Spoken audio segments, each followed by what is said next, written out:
नमस्कार, city express show में आपका स्वागत है। मैं हूं दिल्ली से सौरभ शुक्ला। उत्तर प्रदेश में ब्लॉक प्रमुख के 476 पदों के लिए आज मतदान हुआ। उम्मीद है कि आज ही देर रात तक नतीजे भी सामने आ जाएं। लेकिन आज मतदान के दौरान उत्तर प्रदेश से कई जिलों में हिंसा की तमाम तस्वीरें सामने आई हैं और ये तस्वीरें उत्तर प्रदेश की कानून व्यवस्था पर गंभीर सवाल खड़े कर रही हैं। वहीं इसके उलट यूपी के मुख्यमंत्री योगी आदित्यनाथ का कहना है कि आज पूरा दिन मतदान शांतिपूर्ण तरीके से हुआ है। देखिए हमारे वरिष्ठ सहयोगी कमाल खान की ये रिपोर्ट।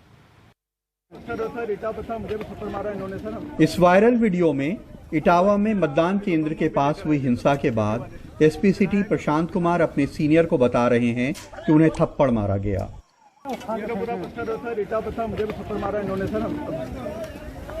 ये लोग बम भी लेकर आए थे सब बीजेपी वाले विधायक और जिलाध्यक्ष। इटावा में हिंसा भड़क गई। पहले बीजेपी ने आरोप लगाया कि सपा के लोगों ने उनके एक बीडीसी मेंबर को मतदान केंद्र में मारा है। बाद में बीजेपी के लोग भी आ गए और संघर्ष हो गया। गोलियां चली, लाठीचार्ज और आंसू गैस चली। दूसरे वायरल वीडियो में एसपी सिटी बीजेपी जिलाध्यक्ष से भी यही कहते नजर आते हैं।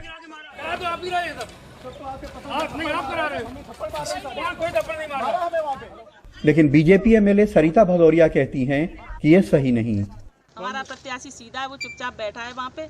जब हमने बात करने का प्रयास किया तो पुलिस ने हमारे साथ जबरदस्ती की। बस तो क्या पुलिस ने फायरिंग भी की है क्या? एसपी सिटी ने कहा है कि हमको थप्पड़ मारा है, वो गिर गए हैं। क्या आप उस समय मौके पे थे? आपको हम ऐसे तो इधर खड़े थे साइड से जी। अध्यक्ष जी गिरे पड़े थे रोड पे। पुलिस का कहना ये है कि पुलिस पे हाथ उठाया आपके लोगों ने। काहे के लिए? हमारे लोग कौन? हम और अध्यक्ष जी खड़े हैं, पिट रहे। इटावा के एसएसपी ने भी माना कि वहां भीड़ ने पत्थरबाजी की और गोलियां चलाईं। उसी बैरियर पर जब रोका गया तो जो भीड़ थी उनके द्वारा फायरिंग भी की गई, पत्थरबाजी भी की गई है। इसमें सारे पुलिसकर्मी अपना जितना भी उस पर कार्रवाई कर सकते थे करके भीड़ को तितर बितर किया। हमीरपुर के सुमेरपुर की सड़कों पे खुलेआम गुंडागर्दी होती रही। सपा के लोगों ने आरोप लगाया कि बीजेपी के लोगों ने उनके बीडीसी सदस्यों पर हमला किया। जिन गाड़ियों से बीडीसी मेंबर वोट डालने आए थे उनको तोड़ डाला। यह हिंसा काफी देर चली। यहाँ चुनाव हो रहा था, सदस्य लोग वोट करने आए थे और उसी में एक पक्ष के द्वारा दूसरे पक्ष पर अटैक किया गया। पुलिस मौजूद थी, तत्काल पुलिस ने आवश्यक बल प्रयोग करके स्थिति को संभाल लिया है। हाथरस के सिकंदरा राव में जम के हिंसा हुई। हिंसा में समाजवादी पार्टी के नेता बंटी को गोली मारी गई, उन्हें अस्पताल ले जाया गया। सोनभद्र के नगवा ब्लॉक में हिंसा हुई। सपा समर्थकों ने धांधली के इल्जाम लगा के प्रदर्शन किया। खूब पत्थरबाजी हुई, पुलिस ने लाठीचार्ज किया। अलीगढ़ में तो बीजेपी अध्यक्ष ऋषिपाल तो मैजिस्ट्रेट पे ही चढ़ दौड़े। पहली बार मजिस्ट्रेट बने हो। यूपी के पंचायत चुनाव में पहले दिन से हिंसा हो रही है। पुलिस उसे रोकने में नाकाम रही है। सिर्फ ब्लॉक प्रमुख चुनाव में नॉमिनेशन में 22 जिलों में हिंसा हुई। 115 पे नामजद और 1730 अज्ञात पे एफआईआर हुई। आज मतदान के दिन जिन 17 जिलों में हिंसा हुई है उनमें अमेठी, बलिया, सिद्धार्थनगर, कानपुर, मऊ, हमीरपुर, अमरोहा, लखनऊ, सुल्तानपुर, मुजफ्फरनगर, अलीगढ़, फिरोजाबाद, उन्नाव, प्रतापगढ़, इटावा, कानपुर देहात और चंदौली शामिल हैं।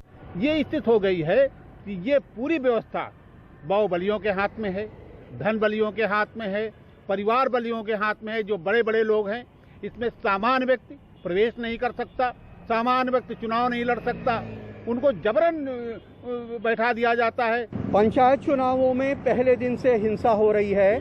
जब तक इन चुनावों को डायरेक्ट जनता से नहीं कराया जाएगा तब तक ये सब होता रहेगा, हिंसा और अपहरण। लेकिन कोई भी सरकार इसमें दिलचस्पी नहीं रखती है क्योंकि उसे लगता है कि जब हम सत्ता में रहेंगे तो चुनाव के ऊपर कब्जा कर सकते हैं। ब्यूरो इनपुट्स के साथ लखनऊ में कैमरामैन राजेश गुप्ता के साथ कमाल खान, एनडीटीवी इंडिया। आज दिल्ली पुलिस को एक बड़ी कामयाबी मिली है। दिल्ली पुलिस ने आज तक की सबसे बड़ी हीरोइन की खेप पकड़ी है। हीरोइन 354 किलो है, जिसकी अंतर्राष्ट्रीय बाजार में कीमत बताई जा रही है लगभग 2500 करोड़।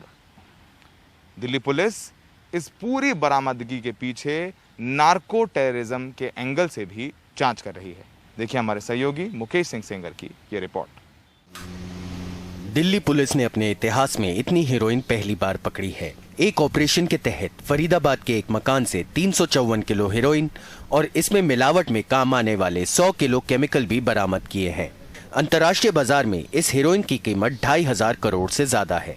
कश्मीरी रेजिडेंट है, उसका काम था जो केमिकल्स यूज हो रहे हैं उनको ट्रांसपोर्ट करना, वो प्रोक्योर करना और उनको फैक्ट्री में डिलीवर करना। और ये जो पंजाब वाले जो पकड़े गए हैं, इनका काम था जो ट्रांसपोर्ट करना मेक शिफ्ट फैक्ट्री से जो आगे सप्लायर्स हैं पंजाब बेस्ड उनके लिए। और जो अफगान एलिमेंट है, ये लोग एक्सपर्ट्स हैं, ये प्रोसेसिंग में भी एक्सपर्ट हैं और आगे ये लिंकेजेस भी बना के रखते थे अफगानिस्तान से। पुलिस ने इस मामले में एक अफगानी नागरिक हजरत अली, कश्मीर के अनंतनाग के रहने वाले रिजवान अहमद और पंजाब के जालंधर के रहने वाले गुरजोत सिंह और गुरदीप सिंह को भी गिरफ्तार किया है। ये ड्रग रैकेट अफगानिस्तान, यूरोप और देश के कई राज्यों तक फैला हुआ है। अफगानिस्तान से अलग अलग पैकेजिंग सामग्री जैसे टाट के बोरे, कार्टन आदि में हेरोइन छिपाई जाती थी। इसके बाद कंटेनरों में इसे ईरान के चाबहार बंदरगाह तक पहुंचाया जाता। वहां से ड्रग्स की खेप जवाहरलाल नेहरू पोर्ट ट्रस्ट मुंबई भेज दी जाती। इसके बाद हेरोइन को आगे की प्रक्रिया के लिए शिवपुरी के कारखानों में भेजा जाता था। अफगान विशेषज्ञों की मदद से स्थानीय लोग हेरोइन तैयार करते हैं। तैयारी के बाद हेरोइन पंजाब, दिल्ली, हरियाणा, राजस्थान, जम्मू कश्मीर और दूसरे राज्यों में भेजी जाती थी। आरोपी गुरप्रीत सिंह और गुरजोत सिंह ने बताया कि इस ड्रग रैकेट को पुर्तगाल में छिपा नवप्रीत सिंह चला रहा है। पुलिस ने रिजवान अहमद की निशानदेही पर अफगानी नागरिक हजरत अली को हरियाणा से गिरफ्तार कर लिया। इस मामले में नार्को टेररिज्म के एंगल से जांच चल रही है। कुछ इंडिकेशंस है कि ये पाकिस्तान के थ्रू भी कुछ कंसाइनमेंट आई हो, it has to be confirmed. और इसका जो पीछे इसके कौन है उस पर अभी कोई कमेंट नहीं किया जा सकता। पुलिस के मुताबिक ये हीरोइन पंजाब जानी थी। पुलिस को पूछताछ में पता चला है कि ड्रग्स की ये खेप अफगानिस्तान में बैठे ईशा खान ने भेजी थी। पुलिस इस मामले में मनी ट्रेल की भी जांच कर रही है और ये भी जांच की जा रही है कि क्या इस ड्रग्स के पैसे का आतंक में इस्तेमाल हुआ है। नई दिल्ली से Mukesh Singh, NDTV India. Corona के चलते हुए लॉकडाउन ने बच्चों के दिमाग पर बहुत बुरा असर डाला है। पिछले 1.5 साल से बच्चे ऑनलाइन क्लासेस ले रहे हैं और इस ऑनलाइन क्लासेस के तमाम ऐसे पहलू हैं जो कि परेशान करने वाले हैं। तकनीक और मोबाइल की उपलब्धता, डिजिटल खाई बढ़ती जा रही है। निजी और सरकारी स्कूलों के बीच फासला भी बढ़ता जा रहा है। पढ़ाई का नुकसान होने से ज़्यादा डर है कि हज़ारों बच्चे ऐसे हैं जिनकी पढ़ाई पूरी तरीके से ना छूट जाए। हमारी सहयोगी उमा सुधीर की ये रिपोर्ट देखिए। तेलंगाना में नए सत्र के स्कूलों की ऑनलाइन पढ़ाई को शुरू हुए हफ्ते भर से ज्यादा का वक्त हो चुका है, लेकिन लक्ष्मी प्रिया, वैष्णवी और पल्लवी की पढ़ाई नहीं हो पा रही है क्योंकि इनके घर में न तो स्मार्टफोन है और न ही laptop. We are very middle class. हम मध्य वर्गीय लोग हैं। हमारे घर में बस एक फ़ोन है, वो मेरे पिता इस्तेमाल करते हैं। मैं अपनी ऑनलाइन क्लास नहीं सुन सकती।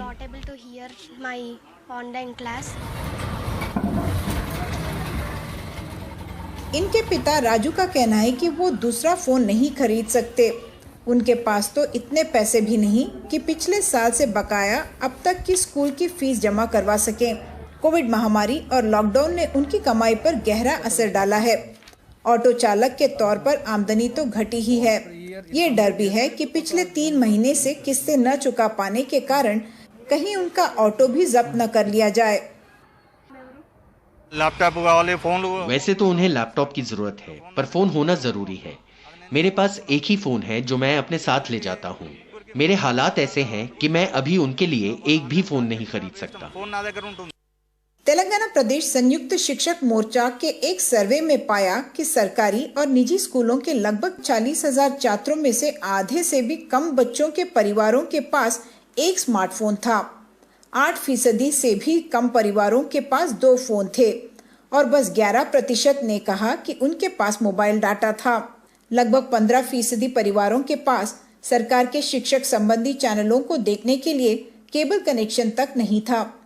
सालाना शिक्षक अवस्था रिपोर्ट का कहना है कि भारत के स्कूली बच्चों में से सिर्फ 1/3 ही ऑनलाइन पढ़ाई कर पा रहे हैं।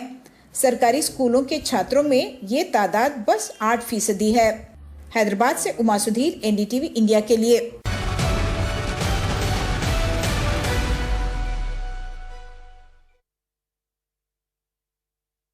कोरोना के दौर में हमने देखा है कि शहरी इलाकों में भी ऑनलाइन क्लासेस के लिए बिजली की समस्या है, इंटरनेट की उपलब्धता और मोबाइल जैसी चीज़ें भी बच्चों के पास नहीं हैं। तो सोचिए महाराष्ट्र के ग्रामीण इलाकों में ऑनलाइन क्लासेस ले रहे बच्चों का क्या हाल होगा। और अब महाराष्ट्र सरकार ने फैसला लिया है कि 15 जुलाई से बड़े बच्चों की ऑफलाइन क्लासेस भी शुरू की जाएंगी। ऐसे में सबसे बड़ी चुनौती है कि इन बच्चों को लेकर के क्या कोविड के नियमों का पालन कराया जाएगा, और कराया जाएगा तो एक बहुत बड़ी चुनौती है कि बच्चों की सुरक्षा कैसे बनाई रखी जाए। हमारे सहयोगी पूर्वा चिटनिस की ये रिपोर्ट। महाराष्ट्र के अहमदनगर के नजदीक मांजरसुंबा गांव का स्कूल सैनिटाइज किया जा रहा है। तैयारियां हो रही है कि स्कूल खुल जाए। पिछले 20 दिनों से ये गांव कोविड मुक्त क्षेत्र है। राज्य सरकार ने ऐसे इलाकों में 15 जुलाई से 8वीं से 12वीं तक की ऑफलाइन क्लासेस शुरू करने की इजाजत दे दी है, जहां पिछले 1 महीने में कोई मामला नहीं आया हो। आपल्याला माहिती है कि गावामध्ये हमने ग्रामीण इलाकों में ऑनलाइन स्कूल शुरू किए हैं, लेकिन कनेक्टिविटी और बिजली की दिक्कतें थी। इसीलिए मैं चाहती हूं कि आप सब लोग कोविड के नियमों का पालन करें। गावामध्ये शिक्षण देत असताना आपल्याला त्रास लागा लागला। सरकारी दिशा निर्देश के अनुसार 7 सदस्यों की एक समिति कोविड मुक्त क्षेत्र का फैसला करेगी। समिति में कलेक्टर, स्कूल प्रिंसिपल और स्वास्थ्य अधिकारी होंगे। ग्रामीण इलाकों में समिति की अध्यक्षता सरपंच करेगा। स्कूल खुलने से पहले सभी टीचरों और स्टाफ के सदस्यों का टीकाकरण जरूरी है। स्कूलों के बच्चों का तापमान मापने समेत सभी कोविड नियमों का पालन जरूरी। हर बेंच पर सिर्फ एक छात्र को बैठने की इजाजत। मांजरसुंबा गांव के सरपंच कहते हैं कि वो तैयार है। बच्चे हैं, उनका बहुत नुकसान हुआ है। वो ऑनलाइन से अच्छे से पढ़ाई नहीं कर रहे, इसकी वजह से हम 15 तारीख से स्कूल चालू कर रहे हैं। जब बच्चा अंदर आता है गेट से तो उसको मास्क लगा के अंदर आने का, उसको वहाँ पे बिठाना है। वहाँ पे भी उसको अकेले को ही बिठाना है, उन्हें किसी को हाथ लगाना नहीं। जाते समय भी दुकान में किसी को कौन सा चीज़ लेना नहीं। ये सब ट्रेनिंग बच्चों को भी और पालक को हमने बताया। स्कूल प्रशासन और बच्चों के माँ बाप का मानना है कि ये उन बच्चों के लिए एक अहम कदम है जो डिजिटल खाई की वजह से कहीं पीछे छूट गए हैं।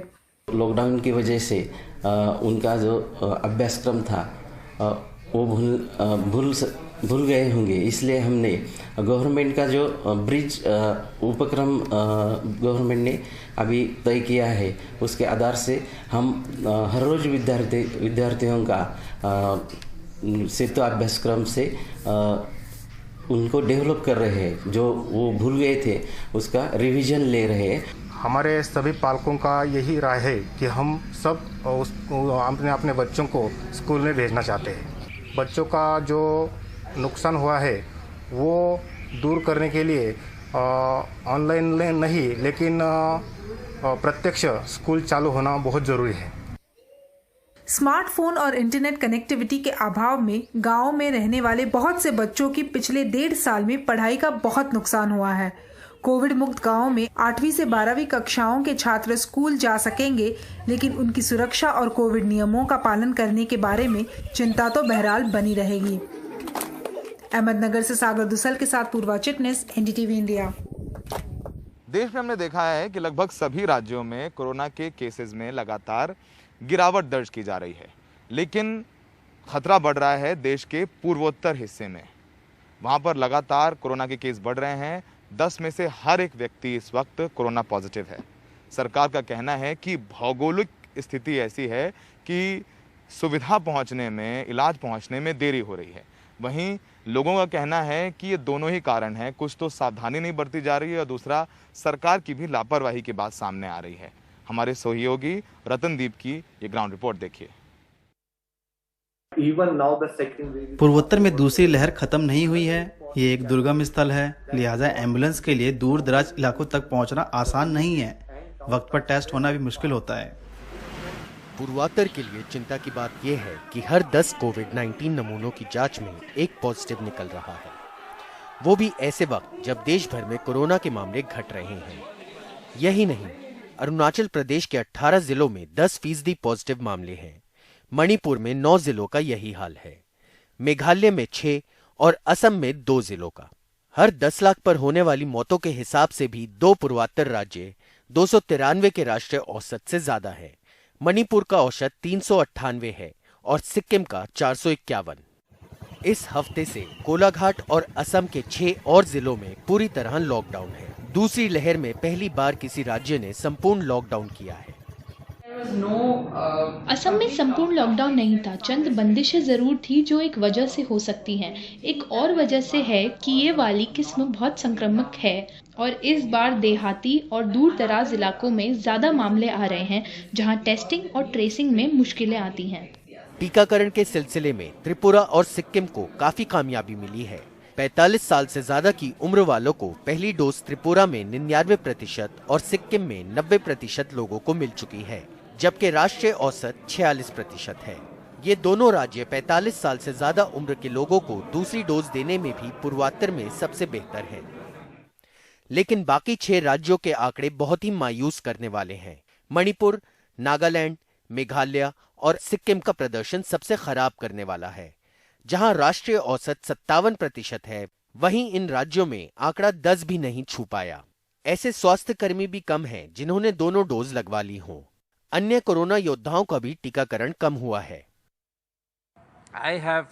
मेरा एक मेघालय का मरीज है, 2 साल का बच्चा जिसे ब्रेन ट्यूमर है और वो कोविड पॉजिटिव भी है, इसलिए इसका सब पर असर पड़ रहा है। हमें इस बात का डर है कि क्या हम दूसरी लहर से उभर पाएंगे या सीधे तीसरी लहर आ जाएगी।